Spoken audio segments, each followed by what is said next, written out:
Where to even begin? You could spend reams of words explaining every caveat and trying to encompass every point of view. Yes, the Glazers are bad. Yes, they've degraded Manchester United for nearly 20 years. Yes, it's great they look to be selling up at long last. Yes, fans can have little say about who buys the club. Yes, it's probably impossible to get a truly good owner in elite-level football now, as the money required is absurd. Yes, Sir Jim Ratcliffe isn't perfect. Yes, it's unfair that a long-awaited victory for supporters is being tarnished by the fact the club could be sold to a state, or at least to someone with extremely strong links to one. But do you know what else is unfair? Being persecuted for who you are. Being illegal in your own country.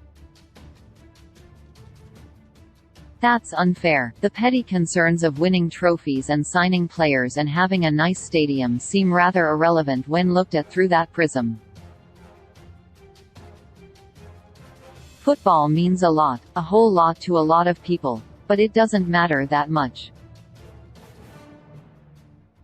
Sheikh Jassim bin Hamad Al Thani, the face of the bid to buy United, would argue, if there was ever a need to, that he is a private investor, separate from the state and thus separate to Qatar Sports Investments, the Qatari government's investment subsidiary which owns PSG, which would allow a bid to get past any UEFA red tape around the same investors owning two clubs in the same European competition, the Champions League. The truth is that Sheikh Jassim is the son of Qatar's former prime minister and is also the head of one of the largest Qatari banks, the Qatar Islamic Bank.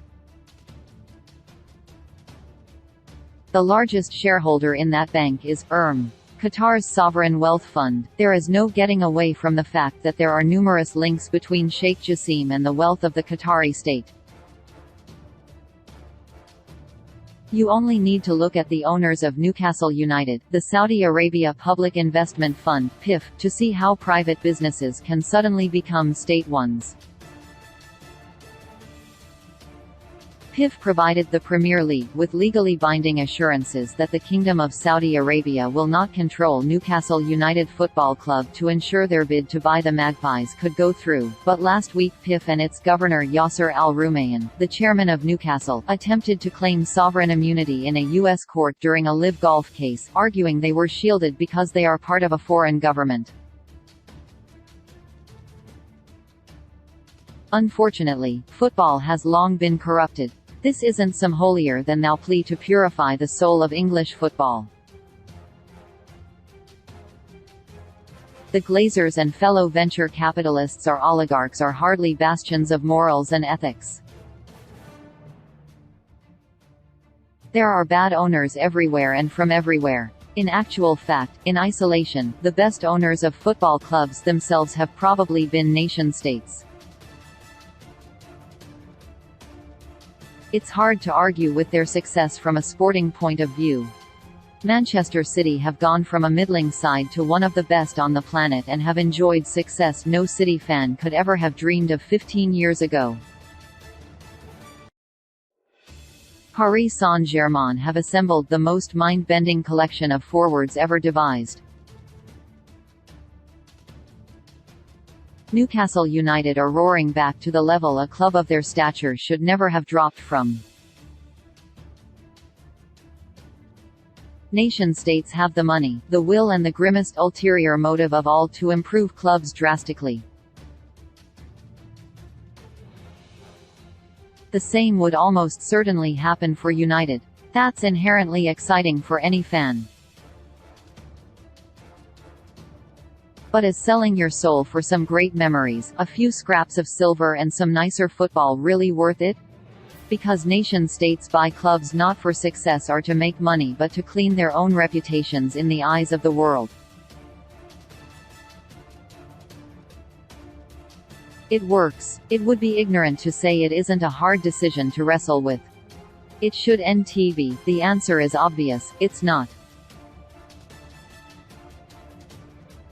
But the answer ignores the unshakable ties football fans have to their clubs. Whether you go to every single match or you get up in the early hours to watch on a stream, they are a part of you and giving that up is hard. Some United fans will toil and be against it but carry on supporting their club regardless. Others will walk away never to return, just like they did in 2005. But for others, the answer is a simple hell yeah with no questions asked. Full steam ahead. Roll out the red carpet. It's exactly why states with horrific human rights records have moved to buy football clubs, amid countless other business ventures in other sports and beyond, because they come with a ready-to-deploy army of supporters willing to defend their every move. It is sports washing in action, and it was already happening in discussions about United on social media before the bids were even confirmed last Friday night, with faceless tweeters directing abuse and accusations of racism and xenophobia at anybody who dared to critique potential bidders. It doesn't really matter if Sheikh Jassim is a private investor or not. The effect has still been the same: hordes of tweeters coming out in full and vitriolic support of a state with a horrific human rights record. It's nothing new. It's exactly what happened during Newcastle's takeover and continues to do so with the North East Club, Manchester City and others around the world. The tweeters can't solely be dismissed as bots, though a massive percentage of them will be, either, as there will be real fans in Manchester who go to games, real people who aren't just the soulless avatars they may seem on Twitter getting involved as well. The issue has nothing to do with where in the world a potential buyer comes from. The general issue is when the money comes from a state, and more specifically a state that criminalizes homosexuality, treats women as second-class citizens and mistreats migrant workers. But any such criticism or opinion is just deflected by warped accusations of racism. The stock replies are repeated so often you could play a particularly vile game of bingo with them. Sports washing has been an effective tool for decades. The 1936 Berlin Olympics, Benito Mussolini using the 1934 World Cup to promote fascism, World Cups held in South American military dictatorship. But in club football, it was new, complicated and not very well understood when Manchester City were purchased in 2008. The very term sports washing had not yet been coined. But now it is understood, and the scrutiny is intense for those who now consider, and follow through on, buying clubs for the sole purpose of sports washing. As the saying goes, two wrongs don't make a right, and just because some clubs have been bought by states doesn't mean it's okay for United to be as well. Have better standards. Have a bit of pride. Football really isn't the be-all and end-all in life, and the fact is the Glazers, for all the many, many things they have done wrong, are without doubt better owners than having a historic club, a global institution, become the pretty face of atrocities. As well as accusations of racism, there have been accusations of being on the Glazers' payroll, being scared of losing access to the club, and even of doing PR spin on behalf of Ratcliffe. It's unsavory even for Twitter's rock-bottom standards. It's relentless. Any article, any tweet, any Facebook post and even any statement from supporters groups, including LGBTQ+ ones, criticizing or even expressing the slightest concern at the prospect of a state purchase of United has been and undoubtedly will continue to be hounded by weaponized what-a-bootery, bad faith arguments and disgusting abuse.